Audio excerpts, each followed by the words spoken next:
ළමයි මම මිහිරි පැන්න ලහිරු මිහිරි පැන්න ඔයාලගේ ආදරණීය ඉංග්‍රීස ඉතින් ළමයි මං අද අලුත් වැඩක් පටන් ගන්න හදන්නේ මේ 30 day challenge එකක් තමයි පටන් ගන්න හදන්නේ. ඉතින් මේ 30 day challenge එකේදී මම මේ මාසේ ඔක්තෝබර් මාසේ දවස් 30ක් පුරාවට එක දිගට එක වීඩියෝ එකක් ගන්න දවසකට අප්ලෝඩ් කරනවා. ඉතින් මං හිතන්නේ ලංකාවේ කිසිම ඉංග්‍රීසි ගුරුවරයෙක් මේ වගේ වැඩක් කරලා නැහැ මේ 30 day challenge එකක්. ඉතින් මේ 30 day challenge එකේදී හරිද දවසකට එක වීඩියෝ එකක් ගානේ මම අප්ලෝඩ් කරනවා. ඒ හැම වීඩියෝ එකකින් මම ඔයාලට ඉංග්‍රීසි ලැන්ග්වේජ් එක සම්බන්ධ වැදගත් දේවල් කියලා දෙනවා. ඉතින් ඉංග්‍රීසි ලැන්ග්වේජ් උගන්වනවා. ඊට අමතරව මම තව සමහර දේවල් තියෙනවා මේ දන්න. ඉතින් ඉංග්‍රීසි ලැන්ග්වේජ් එකට එහා ගිය ඒ වගේ කරුණුත් මම ඔයාලට කියලා දෙනවා, ෂෙයා කරගන්නවා ඔයාලත් එක්ක. ඉතින් මේ දවස් 30 පුරාවට ඉතින් ලොකු එන්ගේජ්මන්ට් එකක් ඔයාලත් එක්ක තියෙයි කියලා මම බලාපොරොත්තු වෙනවා.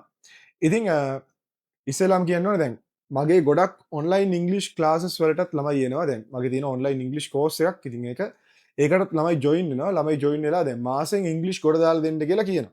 ඉතින් මාසෙක කාලෙකින් ඉංග්ලිෂ් ටික ගොඩ දාලා දෙන්න නම් දැන් මගේ පැත්තෙන් පුළුවන් සපෝට් එක මගේ පැත්තෙන් මම දෙනවා. හැබැයි ළමෙක්ට පුළුවන් වෙන්න ඕනේ දවස් 30ක් එක දිගට කන්සිස්ටන්ට්ලි මම දෙන වැඩ කොටස කරන්න. ඉතින් ගොඩක් ළමයින්ට ඒක ගොඩක් ළමයි කරන්නේ නැහැ. විවිධ හේතු නිසා වැඩේ අතහැරලා දානවා. දවස් 30ක් එක දිගට කරන්නේ නැහැ. ඉතින් ඒ ළමයින්ටත් පොඩි මොටිවේෂන් එකක් විතර තමයි මේ 30 day challenge එක මගේ මේ social media accounts වල කරන්නේ. ඉතින් බලමු. ඉතින් ඒ ළමයින්ටත් මේක හොඳ මෝටින් පාරක් වෙයි කියලා මම බලාපොරොත්තු වෙනවා. ඉතින් ඊට අමතරව දැන් මේ 30 day challenge එක කරගෙන යද්දී ඔයාලට ඉංග්‍රීසි ලැන්ග්වේජ් එක සම්බන්ධයෙන් තියෙන ගැටලු සහ ප්‍රශ්න මේ comment section එකේ ඔයාලට comment එකක් විතර දාන්න පුළුවන්. ඉතින් මම ඒකට solution එකක් දෙන්න.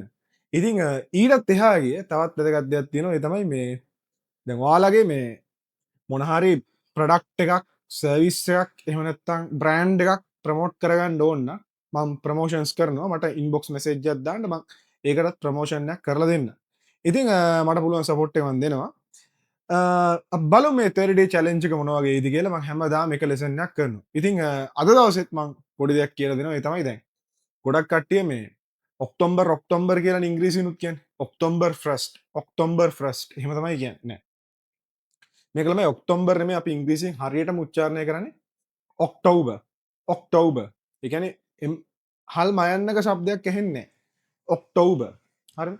එතකොට ඒක තමයි මම අද ඔයාලට කියලා දෙන්නේ. ඉතින් මට ඇත්තටම කියන්න ඕනේ මෙහෙම මම 30 day challenge එකක් කරනවා කියලා. ඉතින් බලමු මේ දවස් 30 පුරාවට එක දිගට ඉන්න මාත් එක්ක මම ගොඩක් වැදගත් දේවල් ඔයාලත් එක්ක ෂෙයා කරගන්නවා. එහෙනම් හැමෝටම තෙරුවන් සරණයි.